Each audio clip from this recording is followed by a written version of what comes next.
Hey everyone, this is the master of the 619 Rey Mysterio. If you don't watch this Great One video till the end, I might come to your house and 619 the shh out of you. Booyaka. Anyway, can't wait to play WWE 13 and can't wait to beat my kids too. Welcome everybody to a brand new Great One subreddit video. Make sure to join, post stuff, participate in the action. You might be in the next video. Breaking news, wrestling news now. Last video was 2 months ago. Nothing funny about that. This is a very sad day for wrestling journalism. The epitome of wrestling news is gone, people. You even filthy bastards know what that means. Roman Reigns will get pregnant and I wouldn't even know about it. So many unsolved cases. People, what is Brock Lesnar hiding in his teeth? What else WWE stars are eating and drinking? People.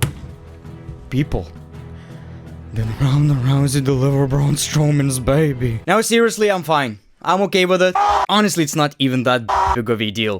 Literally one of the worst wrestling channels ever. My life in 2019, never forget who pushed you lower when you were already down. I told you this like 69,000 times already, but when I think about WWE in 2019, this right here, it honestly brings me back to terrible times. It's like 2019 WWE put us down, and 2020, the pandemic era, kept kicking us while we were down. LMAO the irony, few of us are ready for this conversation. Here's my response, people, here's my official response. I wouldn't advise using Twitter while high. Sorry, but this is a big downgrade. I'm glad the country I live in doesn't have Netflix yet, and we still have WWE Network. I gotta agree, like, first of all, I do appreciate watching WWE television live, like, like as a Lithuanian, that's possible now, and I absolutely appreciate that. But there's no WCW content, a lot of Raw and SmackDown shows are missing, a lot of documentaries and stuff like that, so yeah, it does kinda suck. How would you feel if this happened at WrestleMania? Seth Rollins and Paul Heyman. I think that's Paul Heyman, right? It's Paul's dumb cousin Greg. This is something I actually keep talking about. I know it doesn't make a lot of sense right now. The only explanation I could have is basically, I'm tired of your shit, Y'all keep pushing me in those different directions, so me, Paul Heyman. Basically what I'm trying to tell you, he's tired of being controlled by both CM Punk and Roman Reigns. I don't know how to say this saying in English, but basically we say, when two people are fighting, the third one wins. It certainly feels like a WrestleMania moment, especially WWE, referencing the heist of the century. This is also like a heist.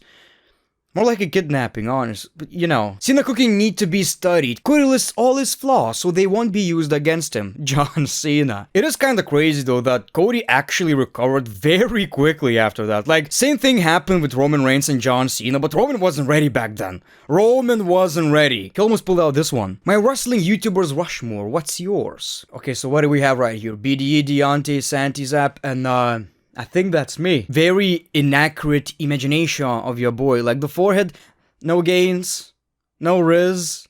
Where's the forehead game in this one? Probably shouldn't be on the Rushmore, but that is a pretty decent list. What is your favorite flavor of AJ Styles? Blueberry, licherine, mint, strawberry, sperm. Not quite familiar with that one. Not familiar with the sperm. I would say blueberry.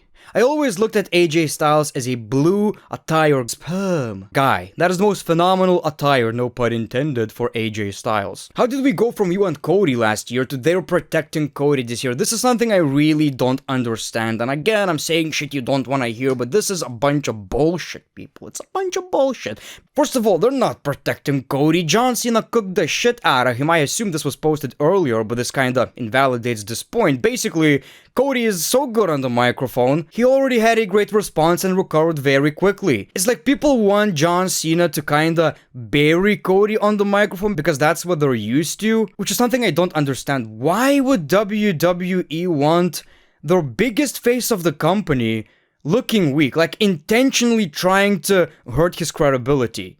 I don't understand this shit. I know some people are tired of Cody, and it typically happens when someone is a champion for a long period of time. I just think it's a bunch of bullshit. Hot take, Royal Rumble winners should not main event WrestleMania by default. It's bad marketing of the match. You already get a title match at Mania. It should be based on star power and or story quality. If they fit in there, cool. If not, cool. Not debating what matches were till now. Hot take, just Rumble. Shouldn't really be a hot take, you know. Wouldn't say Rikishi's ass level of hotness right here, and the thing is, it's already happening.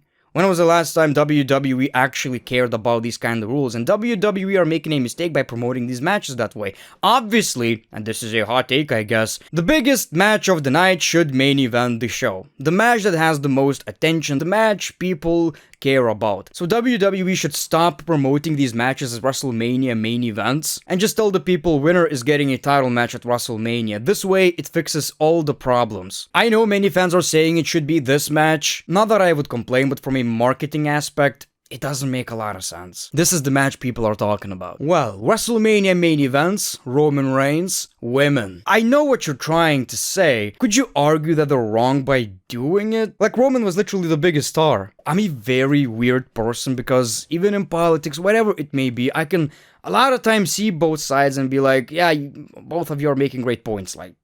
So I know you're trying to be nice and obviously women deserve the WrestleMania main events, but on the other hand I can also see that, well, he's the biggest star, he's gonna main event the show. You know what I'm saying? So what do we think of the new guy? I think he's pretty alright. It's way too early to judge in my opinion. You can't really judge someone by a couple of their performances. The problem I have is that nobody sounds as natural as Samantha did. Like, all due respect, the other girl that was announcing for SmackDown, I believe, sounds kinda unnatural. What's a wrestling opinion of yours that will have you like this? Okay, so you know what? I'll make an entire video based on this Reddit post, I'll check the replies, and oh my god, the hotness will be off the chart, sexiness.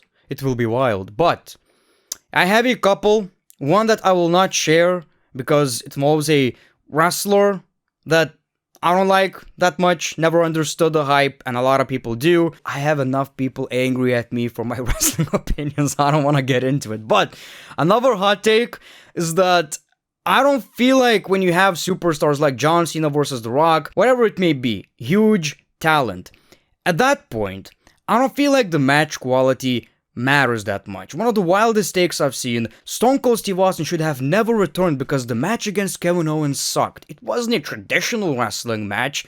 Did I honestly care how many bumps Stone Cold Steve Austin took? Not at all. Didn't even think about it. Didn't even think about it. Who gives a shit? It's Stone Cold Steve Austin, the star power, the moment. That's what it's all about. That's my hot take, I guess. In a lot of cases, star power, storylines, they mean more than the matches itself. Not all the time, but even if you take Shawn Michaels versus The Undertaker, sure, the match was a 5-star classic, but it's also because the story was great. Do the exact same spots with two mid-carders, it's not gonna be the same. Hot take, what will make you watch AEW? I'll start with this dream feud. Honestly, I'm so out of touch with AEW at this point. Like, seriously, I watched in 2019 and 20, I believe, for a little bit. It just doesn't really fit my taste in pro wrestling, so I'm not gonna say that it's bad. I just remember all the time, you know, I would tune in, and it's just a bunch of multi-man matches. And it's a lot of action, but you get so used to it, it doesn't mean shit anymore. With that being said, the stuff I would want from AEW would probably turn off a lot of AEW hardcore fans, so I'm not even advising it. Do you guys think this was a work? I mean, obviously, he actually botched the top dollar botch, so WWE decided to use it as a storyline. As a matter of fact, I actually loved it. Basically, he's saying, well, I don't trust myself anymore. I have no confidence that I can beat Gunther. I keep tripping and shit. One thing that really pisses me off about wrestling fans some days is how they can spew bullshit with so much confidence. Like, I made a video, raw video, you know, about this, and somebody's angry being like, oh, so now it's a work? He can't be that bad, right? Obviously, it was real. I don't know, maybe I'm wrong. To me, it just seemed really obvious this is a work. The heist of the century was 10 years ago today. Funny you mentioned that. I actually think about reviewing WrestleMania 31. If you remember, last year I reviewed WrestleMania 27 and WrestleMania 30. So this year I think I'm gonna do a couple of reviews as well before WrestleMania 41. I really enjoyed making these videos. Let me know in the comments below if you would like to watch that. They learned from Cena Roman promo, but saving Cody this much is ridiculous. And then they told me, you gotta make Cody look really, really strong. Like, honestly, at this point, I don't understand this. Like, why would you want the top guy be buried or whatever? I know buried is not the right word for it. And again, if you watch the recent episode of Raw, all of this is invalidated. Orton Mania. Oh my god, I hope that's not true. Oh my god, having Randy Orton on your roster, not giving him a WrestleMania match. Imagine that shit. Imagine my rant. Imagine me plucking my hair, my pubic hair. I'll start beating my fucking head with a championship. Maybe a ruse or legit, what you all think? I don't know why fans are so confident that this is a work, because I don't think it makes any sense for it to be a work. We didn't get an angle where he got injured. I don't see how. I would be surprised and happy if this is a work, obviously. I don't see how would that make any goddamn sense. Like, we didn't see a punt kick or anything like that. Why would he announce that he needs a surgery and cancel the match? Which wrestler did you expect to thrive again in the Triple H era but only ended up being booked worse than under Triple H? Sheamus. I think Sheamus was booked alright for the most part. I just don't understand why he's not on the WrestleMania card yet. Johnny Gargano. I mean, Johnny and Tommaso became tag team champions. What I did expect is Tommaso Ciampa to be a single superstar in a pretty high position though. Karrion Kross. I don't feel like Triple H gave up. I mean, Vince McMahon would have given up earlier. He already did. Carmelo. One thing I don't understand about Carmelo is that on one hand I can appreciate that he's getting so much TV time, on the other hand he's losing all the time. It's an obvious one, but... So this one I don't understand. Like, I know Austin Theory was Vince's guy, but at the same time he was also Triple H's guy. He was in NXT and shit. I can't believe he's actually burying him for the sole reason of, well, that's Vince's guy. It always sucks seeing someone with so much potential, the right look, great wrestler, getting buried all the time. Ricochet. With Ricochet, unfortunately, as entertaining as he is in the ring, he lacks that WWE thing, which is talking. Like, that is the most important thing in WWE, at least in my opinion. But it's kind of tricky. The thing with Ricochet is that he stood out in the WWE, he was very different from anybody else, and in AEW, there are a lot of guys like Ricochet. Well, at least people who are doing similar things. I am definitely not crying. It's not the end of the story, people. We don't know.